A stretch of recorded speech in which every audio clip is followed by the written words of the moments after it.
Donc les Black Hebrew Israelites, un ensemble de cultes apparu au XIXe siècle et affirmant que les populations noires sont les vrais descendants d'Israël et donc les vrais héritiers de l'alliance abrahamique, désigne sous le terme d'édomites l'ensemble des populations blanches. Alors cette désignation, qui est omniprésente sur les réseaux sociaux depuis une quinzaine d'années, on peut en remonter la trace jusqu'aux années 1920, même si elle est probablement un peu plus ancienne. Pour la comprendre, il faut retourner d'abord à la Bible hébraïque et à la naissance des jumeaux Jacob et Ésaü, donc enfants d'Isaac et de Rebecca, qui sont décrits comme étant les pères de futures nations antagonistes.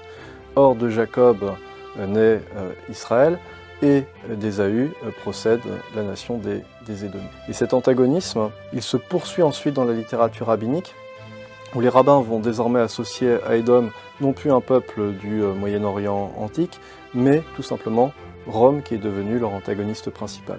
Et cet antagonisme va ensuite encore se transposer et se déplacer vers la chrétienté. Donc il est probable que dans les années 1920, les premiers rabbins Black Hebrew Israelites se réapproprient de cette opposition entre Israël et Édom et en proposent une nouvelle version racialisée où l'antagonisme est celui désormais entre noirs et blancs.